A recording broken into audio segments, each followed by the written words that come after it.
Okay, this should come as a surprise to no one. Paul Pogba is being allowed by Manchester United to leave on a free transfer when his contract expires. Manchester United let him go for nothing, which is a head scratcher because they spent £83 million on him to bring him back to the club for a second spell, and it's not really worked out, has it? Let's be honest. The whole Manchester United dressing room, I think, needs a clear out. I think Eric Ten Hag is going to do a proper clear out and a restructure of that squad over the next two transfer windows. Look for Manchester United to be very, very busy. But I am surprised they're letting Pogba go for nothing. I'm also surprised that if he was that unsettled and that unhappy in the last 12, 18 months, while they didn't try and move him on last year or a year and a half ago, I'm really surprised they have dragged this out and allowed the contract to run down. This doesn't make the squad management side of things and whoever's in charge of transfers at the club look very good.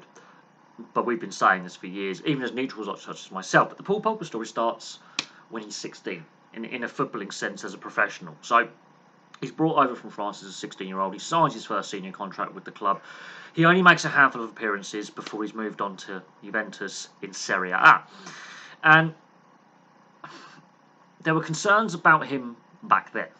Very good, skillful, very intelligent player. Very good with the ball at his feet. He could do magical things. Score, pass, move, showed it in training. But there were question marks over his attitude and his work rate back then. So they sent him off to Juventus. And they make a little bit of money on his sale. So I can't remember how much they sold him for. I think it was around 12 million euros or something. They sell him to Juventus. Something like that. But the situation at Man United isn't going great. Ferguson obviously retires. Moyes doesn't last the first full season, gets sacked.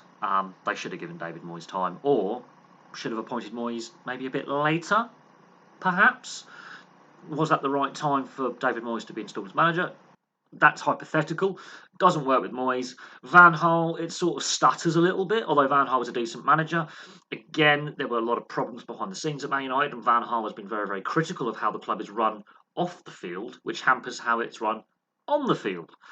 Van Gaal goes, and we end up with Mourinho. We end up with Pogba again for 83 million. This is the key moment. Yes, they win the League Cup, and yes, they win the Europa League, and then the relationship sours. So they've spent a stupid amount of money bringing him back from Italy. Stupid amount of money. And the criticism in Italy is not that he's not skilled, and it's not that he's not a great creative player, or he can score that wonder goal. It's that he's lazy. Lazy, right? What I saw as a neutral watching FA Cup games and Europa League final is don't have Pogba in defence. If you're defending a set play like a corner or a free kick, even though he's exceptionally tall and he's actually very, very good in the air, he doesn't have any spatial awareness defensively and he loses the player he's marking all the time. You want him sort of on the halfway line, just in the centre circle, just on your side of the halfway line. Ping the ball to him. He's great on the counter-attack. This is what I noticed viewing enough FA Cup and Europa League games that I did when Pogba first came back, was don't have him in a defensive situation. But at the end of that first season with Mourinho, they've won silverware. So it looks like Mourinho is getting the best out of Paul Pogba. The relationship starts to sour as time goes on. But I would say, for me, the best performance I've seen Paul Pogba put in a Man United shirt was the FA Cup semi-final against Tottenham, where they're 1-0 down, backs against the wall job. This is Tottenham's moment. And Paul Pogba had possibly the best game I've personally seen him play in a Man United jersey. He's instrumental in turning the game around. And they go on to lose the final against Chelsea, obviously. But that is the best game, in my opinion, he has played as a Man United player. That's 3 years ago.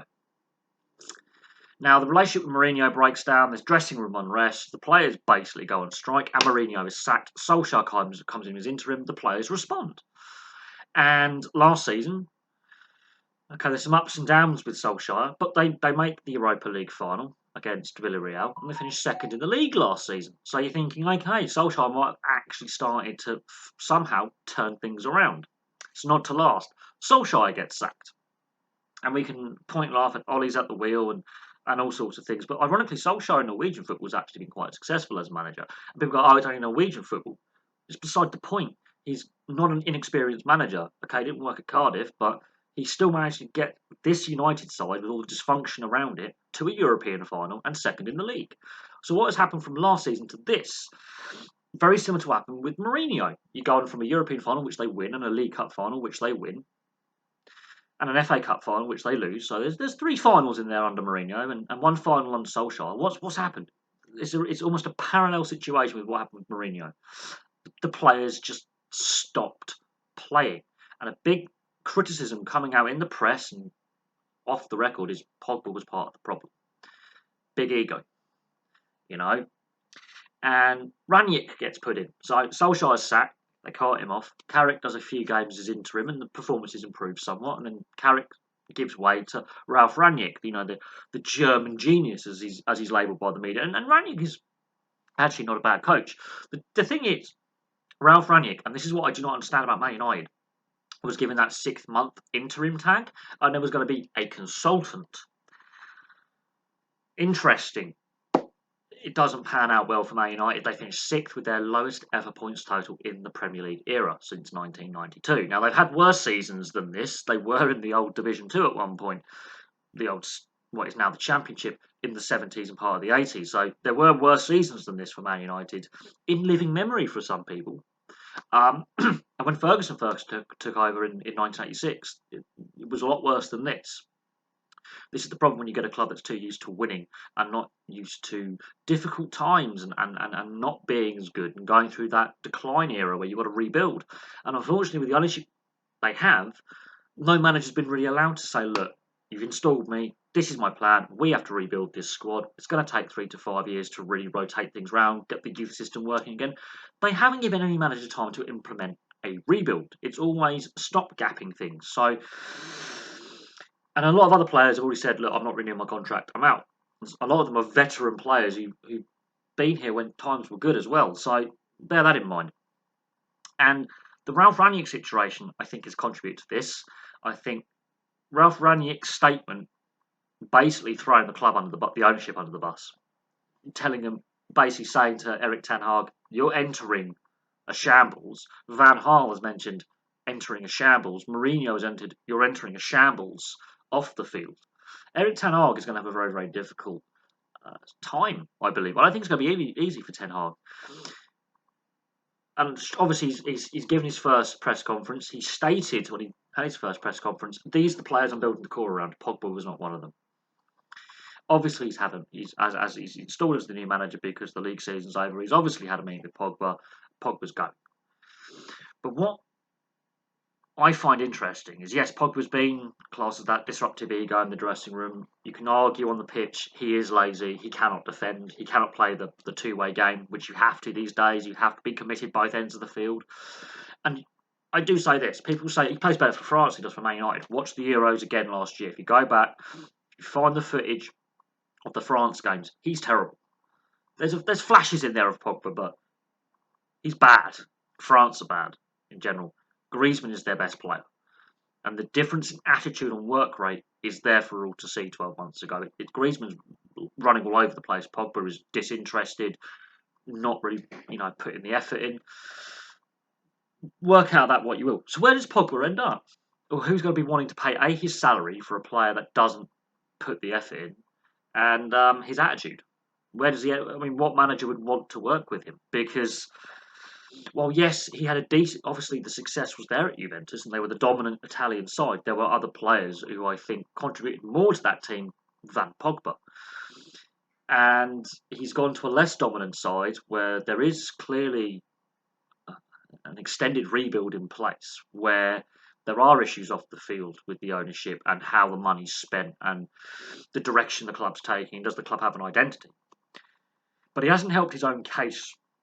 So where does Paul Pogba end up? Who knows? Place in the comment section below where you think he ends up.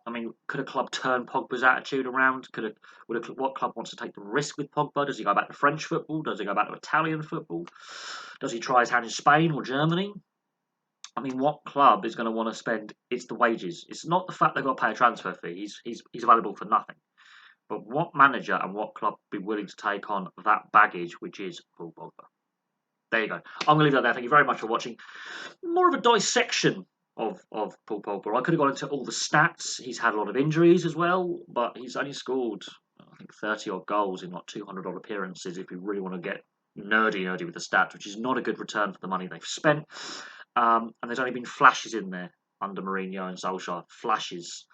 It hasn't worked under Ranić at all. So Eric Ten Hag's probably gone. This guy's uncoachable. This guy's part of the problem. He's got to go. We've got to have a fresh idea. Bring the youth through. Pogba's got to go.